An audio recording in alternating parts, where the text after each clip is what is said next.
Welcome to Subscribe, continually updated.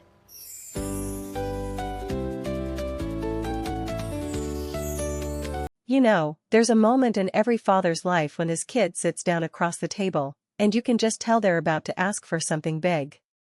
I mean, you can see it in their eyes. Emily had that look Sunday night. The one where she's been practicing the speech in her head for 3 days straight.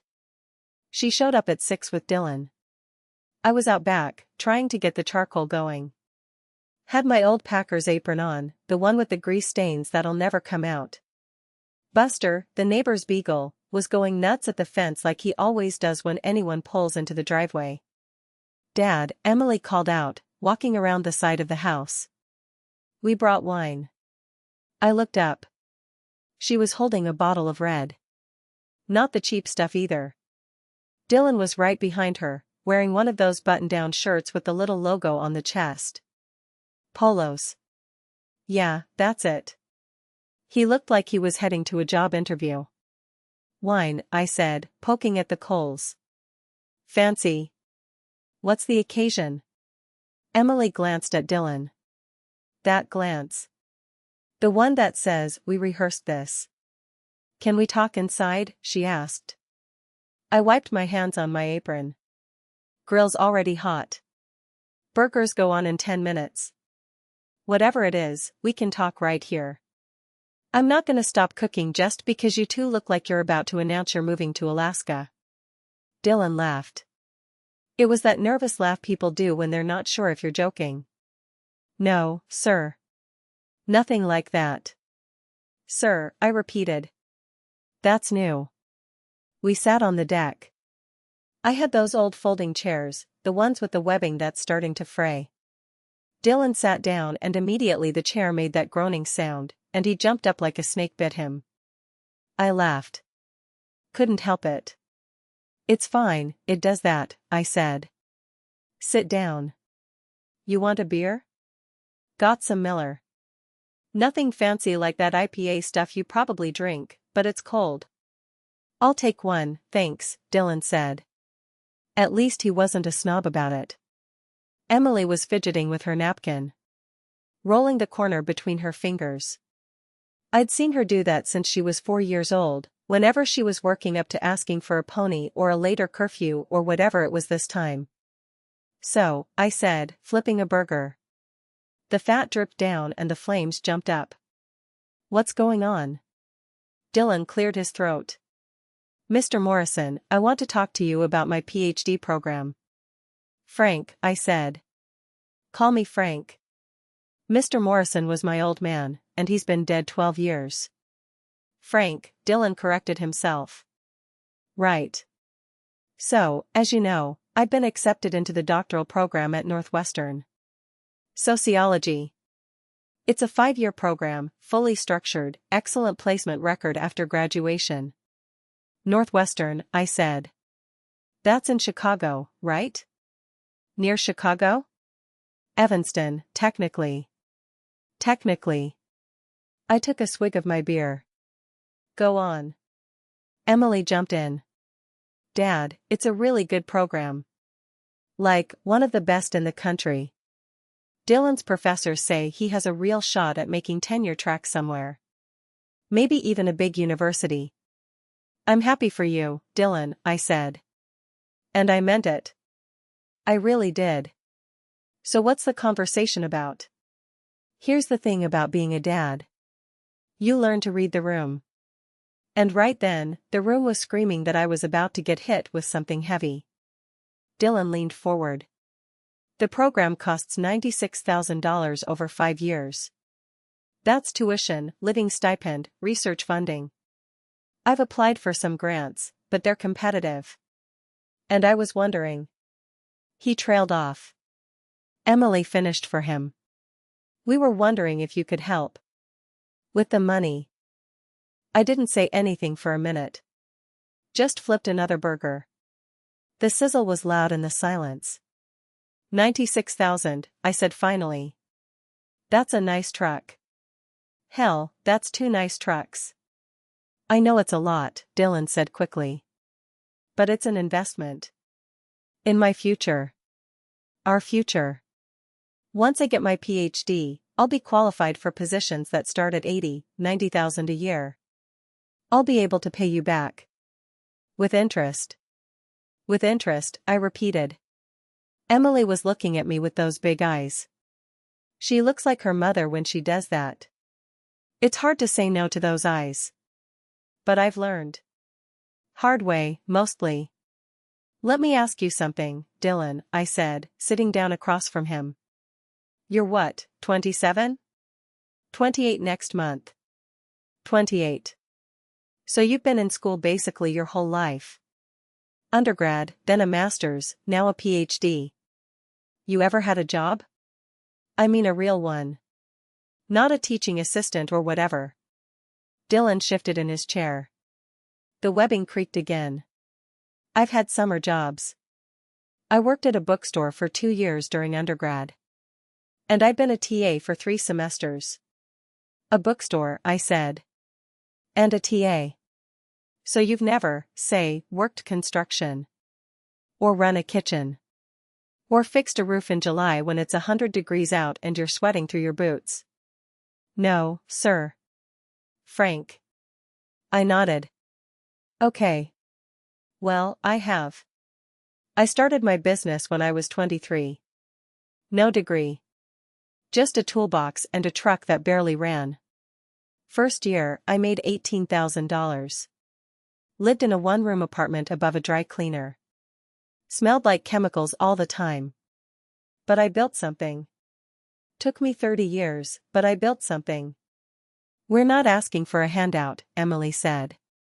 Her voice had that edge now. The one she gets when she thinks I'm being unfair. We're asking for an investment. Like you said. You built something. Help us build something. I'm not done, I said. Let me finish.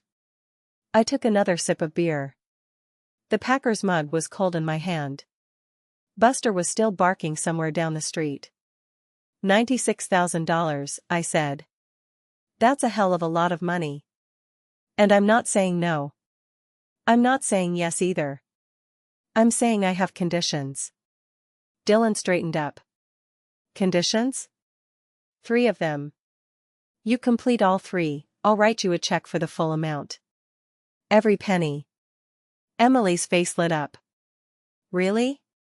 Dad, hold on. You haven't heard the conditions yet. I stood up and walked over to the grill. The burgers were almost done.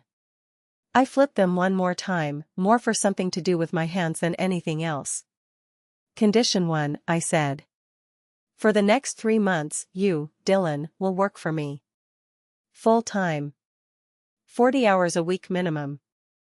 You'll show up at 6 in the morning, you'll pull wire through attics in August, you'll dig trenches, you'll carry 80-pound spools of cable. Whatever the job needs. And you'll get paid exactly what I pay any new guy. $17 an hour. No special treatment. Dylan opened his mouth, but I kept going. Condition 2. Every Saturday for those 3 months, you'll be here. At this house. Learning how to cook on this grill, how to change the oil in my truck, how to unclog a sink, how to patch drywall. Basic stuff. Stuff every grown man should know how to do. Emily, you'll come too. You're gonna learn right alongside him. Emily looked confused. Why? What does cooking have to do with a PhD? We'll get to that. Condition 3. I turned around and looked right at Dylan. At the end of the 3 months, you're gonna stand right here, in this backyard, and you're gonna tell me, honestly, what you learned. Not about electrical work. About yourself. About Emily. About what you actually want out of life. And if I believe you, the money's yours. The silence was thick. Even Buster shut up for a second. Dylan looked at Emily. Emily looked at Dylan. Then they both looked at me like I'd just asked them to climb Mount Everest in flip-flops. That's... Dylan started. That's not what I expected. What did you expect? That I'd just write a check because you asked nicely? Dad, Emily said, this is ridiculous. Dylan is a scholar. He's not a construction worker. He has skills you don't understand. You're right, I said. I don't understand. But I understand people. And I understand that $96,000 is a lot of trust. So I'm asking for 3 months of work to earn that trust. Seems fair to me. Dylan was quiet. I watched his face. This is the thing about giving someone a hard choice. You see what they're really made of in that first 10 seconds. Before they have time to put on the polite mask. He was scared. I could see it. Not just nervous. Scared. Like I'd asked him to jump off a cliff. What if I say no? He asked quietly. Then you say no. And you figure something else out. I'm not your only option. I'm just the one sitting in front of you right now. Emily stood up. Her chair scraped against the deck. This is a test. You're testing him. Like he's some kind of applicant. Everything's a test, sweetheart. Life is a test. Marriage is a test. A PhD program is a test. I'm just being honest about mine. She shook her head. Mom was right about you. You always have to make everything difficult. That stung. I won't lie. But I didn't let it show. Your mom and I didn't work out for a lot of reasons, I said. But one of them was that we never learned how to have the hard conversations. I'm trying to have one now. With you. With Dylan. Before anyone signs anything or makes promises they can't keep. Dylan stood up too. He put his hand on Emily's arm. Can we think about it? Take all the time you need, I said. Burgers are ready. You staying to eat? They didn't stay. Emily said she'd lost her appetite. Dylan said he had some reading to do for a seminar. They left the wine. A $28 bottle of Cabernet just sitting on my deck table. I ate a burger by myself. Fed the scraps to Buster through the fence. Watched the sun go down over the old oak tree in the backyard, the one that got split by lightning 10 years ago but somehow kept growing. Here's what I didn't tell them. What I couldn't tell them yet.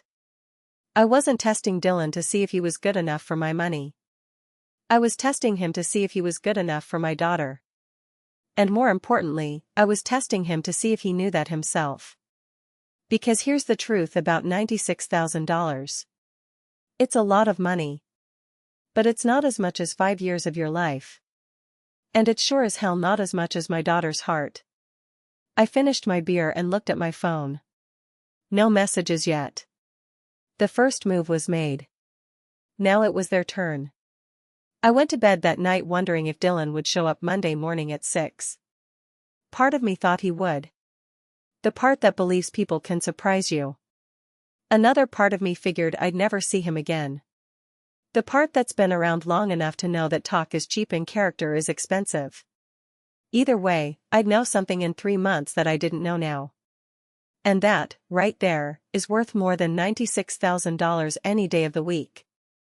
Monday morning came, and at 5:45 I was in the garage with my coffee, pretending to organize my socket wrenches. I wasn't organizing nothing. I was waiting to see if that Prius would pull up. At 5:58, I heard it. That quiet little hum. The Prius rolled into my driveway like a whisper, and out stepped Dylan. He was wearing brand new work boots. I mean, brand new. Not a scuff on them. And jeans that looked like they'd been ironed. He had a brand new pair of work gloves too, still with the tag dangling from the wrist. I just shook my head and finished my coffee. You're early, I said, walking out of the garage. That's one thing you got right. Dylan nodded, looking at my truck, then at my tool bench, then back at me. I'm ready to learn, Mr. Morrison. Frank. Call me Frank. We're gonna be working together. You call me Mr. Morrison, I'm gonna feel like I'm at a funeral. Okay. Frank. I handed him a shovel. A real shovel, solid hickory handle, sharp blade. He looked at it like I'd handed him a live snake. Today we're digging trenches, I said. Got a job over on Maple Street. Old Lady Patterson needs a new drainage line run from her house to the street. That means we dig a trench 18 inches deep, 30 feet long. Dylan looked at the shovel, then at his hands. Is there a machine for this? Like a trencher? Sure is.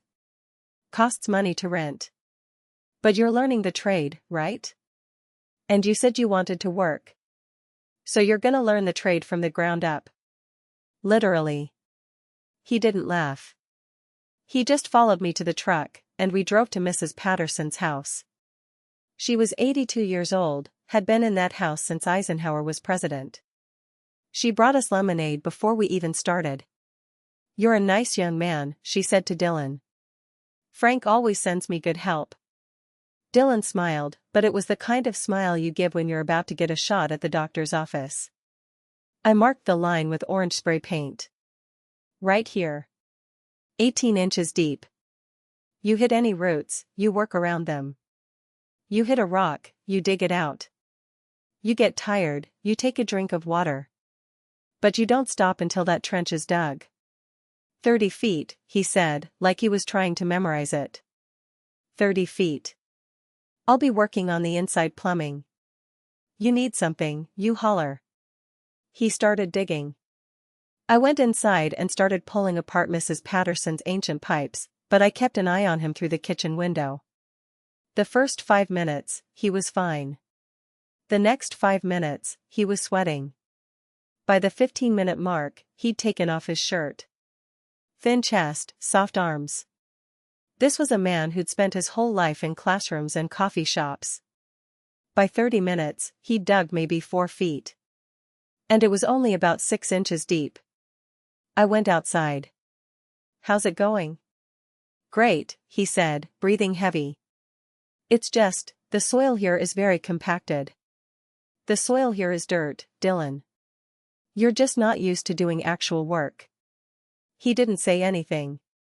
He just kept digging, but now he was stopping every few minutes to check his phone. Not to make calls. To look at something.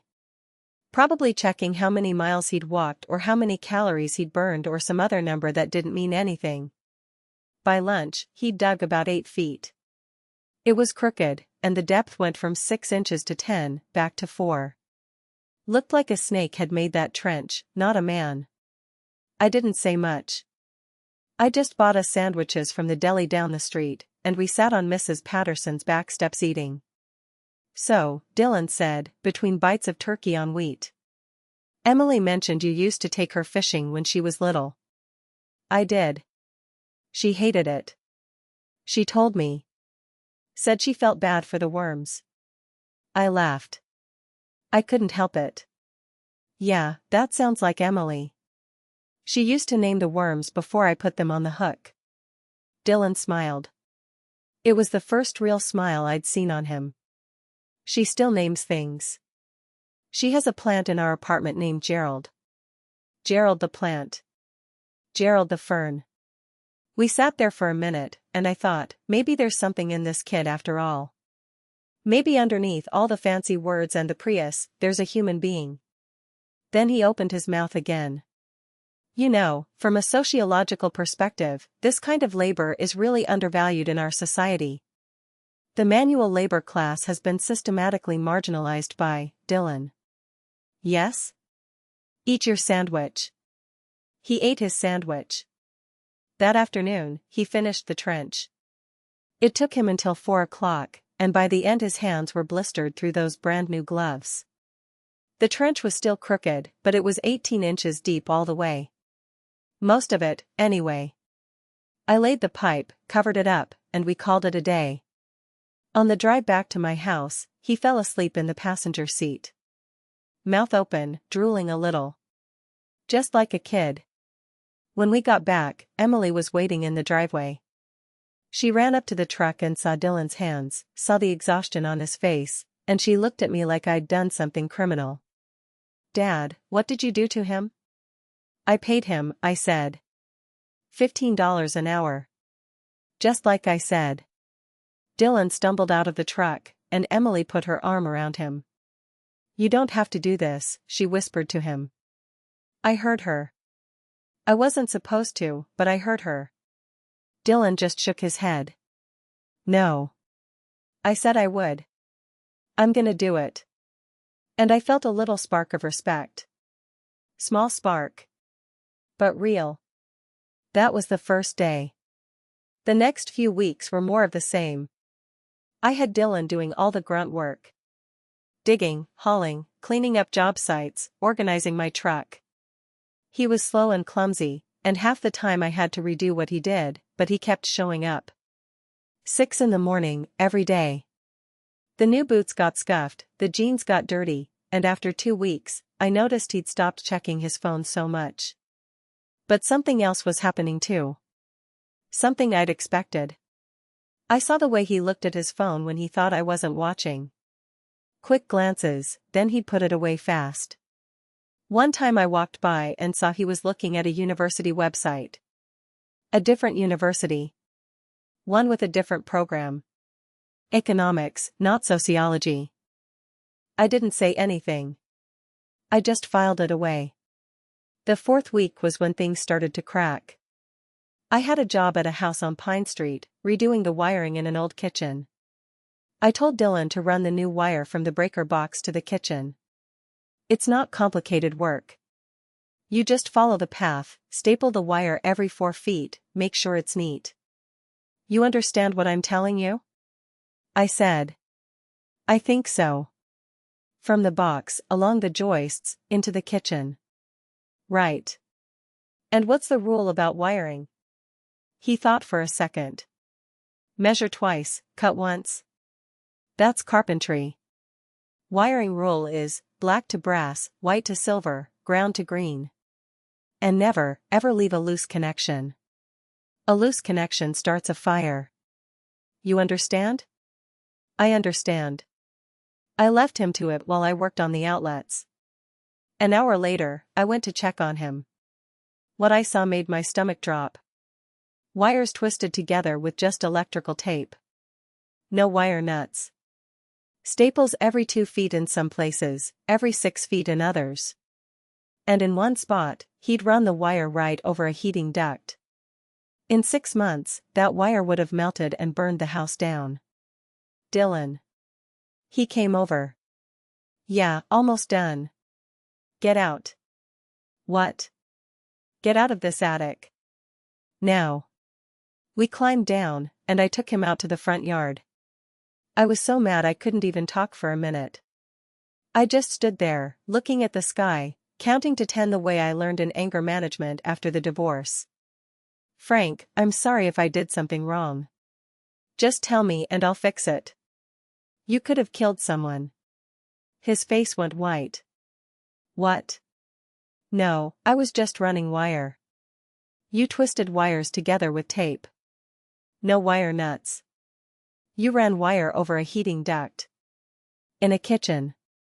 Do you know what happens when that wire gets hot? Do you know what happens when a loose connection sparks? I didn't know. I didn't, no. You didn't. Because you don't know anything about this work. And that's fine. I knew that when I hired you. But here's what I didn't know. I didn't know you wouldn't ask for help. I didn't know you'd pretend to understand something you don't understand. That's not ignorance, Dylan. That's pride. And pride in this business gets people killed. He just stood there. His hands were shaking. Go home, I said. I'll finish the job myself. Frank, go. Home. He left. I watched his Prius drive away, and I sat on the tailgate of my truck for a long time. That night, Emily called me. Dad, what did you say to him? He came home and just sat on the couch for 3 hours. Wouldn't talk. Wouldn't eat. He just stared at the wall. I told her what happened. The wire. The heating duct. The tape instead of wire nuts. She was quiet for a long time. He didn't mean to do anything wrong, she said finally. He just doesn't know how to do this stuff. I know that, honey. I've always known that. He wasn't born knowing how to wire a kitchen any more than I was born knowing how to. I don't know, analyze a social structure or whatever he does. But he was too proud to ask.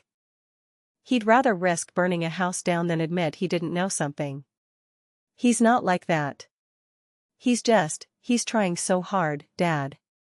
For me. For us. Is he? Or is he trying for $96,000? The line went quiet. That's not fair, she said. Her voice was different now. Smaller. Maybe it's not. But I'm not in the business of fair. I'm in the business of finding out the truth. And the truth is, your boyfriend almost burned down a client's house today because he was too embarrassed to ask a simple question. That's what I know. She didn't say anything for a minute. Then, Mom was right about you. You do push people until they break. And she hung up. That one hurt. I won't lie. It hurt more than I expected. I sat in the garage that night with a beer, looking at my old Ford. Still not running. Still waiting for me to have time to work on it. Kind of like a lot of things in my life. I thought about Dylan. The way he'd named that fern with Emily. The way he'd fallen asleep in my truck. The way he kept showing up even with blisters on his hands. And I thought about the wire. The loose connection. The heating duct. People show you who they are in little ways. You just have to be paying attention. The next morning, Dylan showed up at 6 o'clock again. Surprised me. His hands were wrapped in fresh bandages, and his eyes looked like he hadn't slept. I want to learn how to do it right, he said. I'll ask. Every single thing I don't understand. I'll ask. I looked at him for a long minute. Get in the truck, I said. And we went back to that house on Pine Street, and I showed him how to run wire the right way. He asked about 10 questions. Good questions.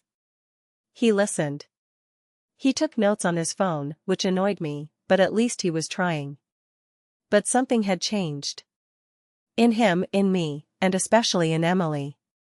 She stopped coming by the house. Stopped calling as much. When I did talk to her, she was distant, careful. Like she was protecting herself from something. 2 weeks later, I found out what. I was at the supply house picking up some PVC pipe, and I ran into Tom Hanley, who owns Hanley's Hardware. Nice guy. His daughter went to high school with Emily. Frank, he said, how's that son-in-law of yours? Heard he's been working with you. He's not my son-in-law. Well, whatever he is. He came in last week asking about business loans. Small ones. Said he was thinking of starting something on his own. Something not academic. I paid for my pipe and went back to the truck. Business loans. Small ones. Something on his own. Not academic. I thought about the website I'd seen on his phone. Economics. Not sociology. And I started to wonder if maybe, just maybe, this kid was starting to get it. Or maybe he was just getting smarter about how to play the game. Either way, we were only 2 months in. One more to go. And the hardest condition was still waiting. That Saturday, I invited them both over for dinner. First time Emily had agreed to come in weeks. I was gonna grill steaks, make my famous baked potatoes, and tell them about the third condition. The dinner where everything would finally come out into the open. The steaks were resting on the cutting board. Baked potatoes wrapped in foil. I'd even made that salad Emily used to love when she was 12, the one with the cranberries and walnuts. They pulled up at 6 on the dot. Dylan's Prius was clean as always, but I noticed something different. He was driving. Emily was in the passenger seat, looking out the window, not talking. I watched them from the kitchen window. 2 months ago, they'd come up the driveway holding hands, Emily chatting away, Dylan nodding along. Now they walked 3 feet apart. Like co-workers heading into a meeting neither wanted to attend. Buster next door started barking. That dog always knew when something was about to go down. I opened the door before they could knock. Right on time. Come on in. Emily gave me a quick hug. Quicker than usual. Hey, Dad. Hey, sweetheart. Dylan stuck out his hand. His grip was firmer than it had been 2 months ago. Those calluses weren't going away anytime soon. Mr. Morrison. Dylan. How's the back feeling? He almost smiled. I can stand up straight now. Most days. Progress. I led them to the back deck. The grill was still warm. The old oak tree was casting long shadows across the lawn. I'd set the table with the good plates. The ones from my marriage. Emily noticed. I saw her eyes linger on them. We made small talk through the steaks. The weather. The Packers preseason. Whether the new hardware store out on Route 9 was gonna put Tom Hanley out of business. Emily picked at her salad. Dylan ate like he hadn't seen food in a month. Manual labor does that to you. Finally, I pushed my plate back. So, I said. We're 2 months in. How do you think it's going, Dylan? He put his fork down. Wiped his mouth. Looked at Emily, then at me. It's been educational, Mr. Morrison. Educational.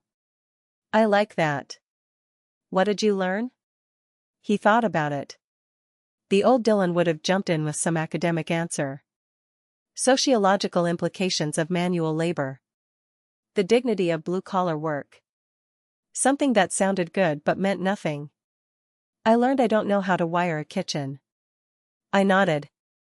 What else? I learned that when you don't know something, you need to ask. Before the smoke starts.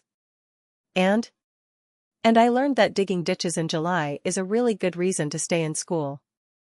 I laughed. I couldn't help it.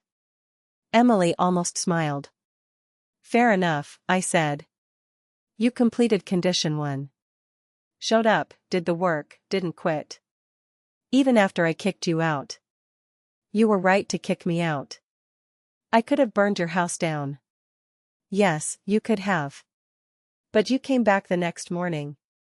That mattered. I poured myself some iced tea. Offered some to them. Emily shook her head. Dylan took a glass. Condition 2, I said. The questions. You started asking them. Late, but you started. You learned the difference between looking competent and being competent. Dylan nodded slowly. There's a gap. Big gap. Most people never learn that.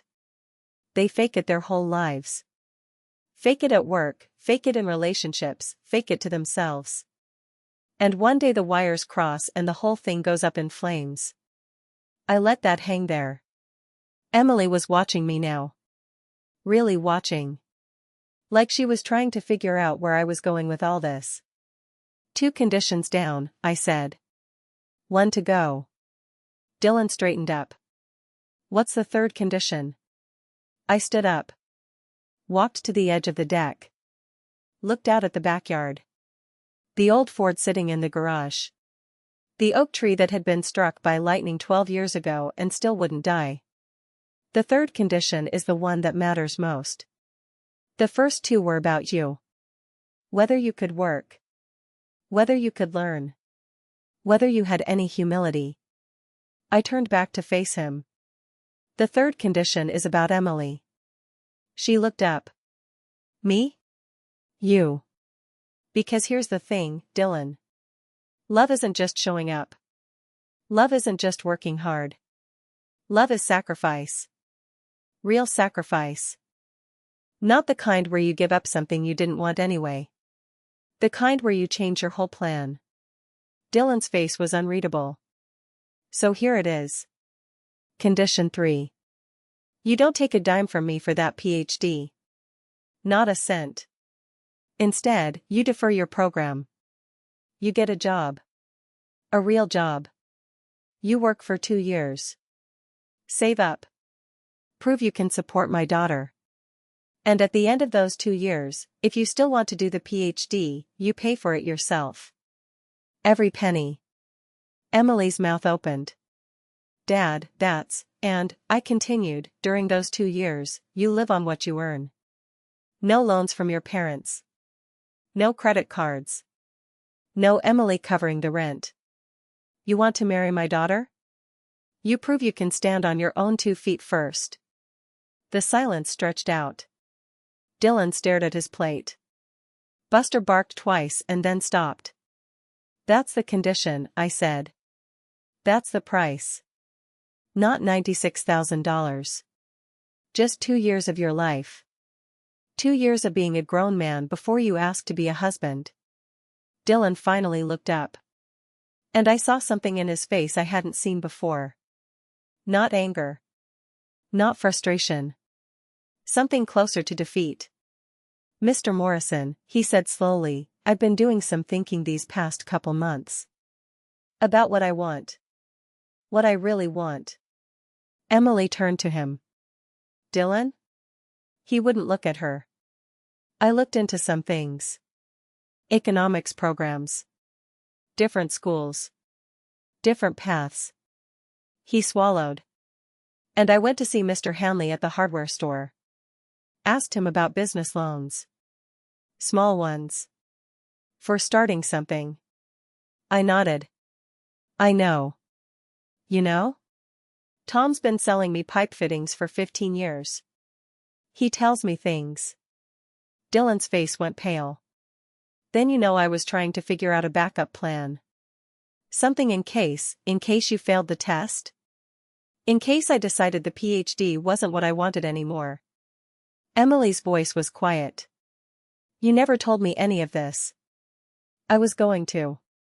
I wanted to figure it out first. What exactly were you figuring out? I asked. Dylan took a long breath.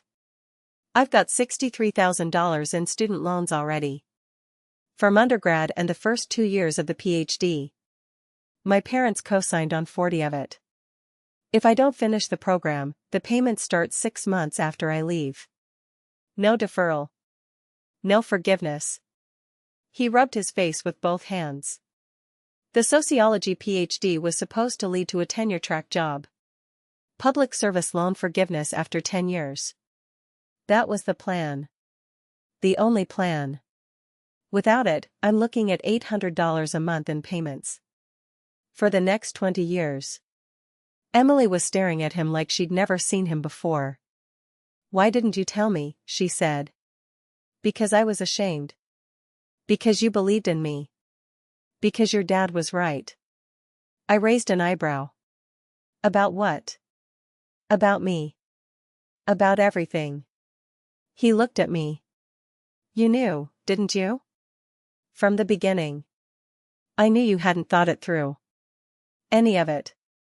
The PhD. The money. The marriage.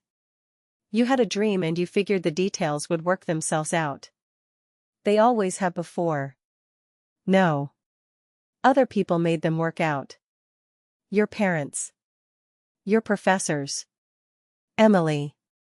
You've been coasting on smart and charming your whole life, Dylan. But smart and charming doesn't pay the mortgage. Smart and charming doesn't fix the wiring. Emily stood up. Walked to the edge of the deck. Her back to both of us. So what happens now? She asked. Dylan stood too. Emily, I love you. I do. But I can't. I can't do what your dad's asking. Not because I don't want to. Because I literally cannot afford to. If I leave the program now, I drown. The loans. My parents' credit. Everything. Unless someone pays them off for you, I said. He didn't answer. He didn't have to. There it was. The whole picture. The PhD funding was never just about the PhD. It was about digging him out of a hole he'd been digging since he was 18 years old. $96,000 for the program would have covered the rest of his education and bought him another 4 years before the loan payment started. For years to figure something out. For years to hope a tenure-track job materialized. For years of Emily supporting him while he chased the dream. And when I put conditions on the money, he started looking for other exits. Economics programs. Business loans. Anything that would let him pivot without admitting the truth to Emily. "I'm not a bad person," Dylan said quietly. "I didn't plan any of this. It just happened. One semester at a time. One loan at a time. I thought I'd figure it out eventually. I thought something would work out." "The something was my daughter," I said. He flinched. "That's not fair. Isn't it? You showed up here 2 months ago asking for $96,000. You never once mentioned the $63,000 you already owed. You never once mentioned that the PhD was your escape hatch from debt, not your dream. You wrapped it all up in love and marriage and a future with my daughter. But the math doesn't add up, Dylan. The math never added up." Emily turned around. Her eyes were wet. "Did you ever love me?" she asked. "Or was I just part of the plan?" Dylan crossed to her. Took her hands. "I love you. That was never a lie. Never. But I was scared. I've been scared for years. Scared of failing. Scared of everyone finding out I wasn't the guy they thought I was. Scared of letting you down." "You already did," she said. I stood up. Walked inside. Gave them a minute. In the kitchen, I looked at the good plates on the table. The ones from my marriage. I thought about all the things Emily's mother and I had never said to each other. All the problems we'd papered over until the paper ran out. Emily came in a few minutes later. Alone. "He's gone," she said. I nodded. "I'm so stupid," she said. "You're not stupid. You're 24. You believed in someone. That's not a character flaw. He lied to me. For 2 years. About everything. He lied to himself first. Those are the hardest ones. They believe their own story so completely that telling you feels like telling the truth." She sat down at the kitchen table. I sat next to her. "What do I do now, Dad?" "You do what you were going to do anyway. You teach 5th grade. You watch those cooking shows and burn the chicken. You figure out what you want. Not what someone else wants you to want." She wiped her eyes. Was this whole thing a test? The 3 conditions? It was a chance. For him. For you. For both of you to see what was really there before you signed up for a lifetime of it. And what was really there? A nice guy in over his head. A smart girl who wanted to save him. And $63,000 in student loans wearing a wedding veil. She almost laughed. Almost. "I hate that you were right. I hate it too." We sat there for a while. The oak tree creaked in the wind. Buster finally stopped barking. "You know," I said, "that truck in the garage still doesn't run." "The Ford? It needs a new alternator. And the timing's off. And I think there's a mouse living in the glove compartment." "Why are you telling me this?" "Because I could use some help. Next weekend. If you want to come by. We could work on it together. Like when you were little." She looked at me for a long moment. "I'd like that, Dad." "Good. Bring your appetite. I'll grill." She reached across the table and took my hand. Her grip was strong. Her mother's grip. "I'm sorry I said those things. About you and Mom." "I know. Are you okay? Really?" I looked out the window at the backyard. At the oak tree. At the garage where the old Ford sat waiting. "I'm better than okay, sweetheart. I've got a truck to fix and a daughter to feed. What else does a man need?" Outside, the sun was going down over the neighborhood. Somewhere down the street, a kid was learning to ride a bike. A dad was calling his dog inside. A family was sitting down to dinner. Life goes on, I thought. It always does. You just have to pay attention to the wiring.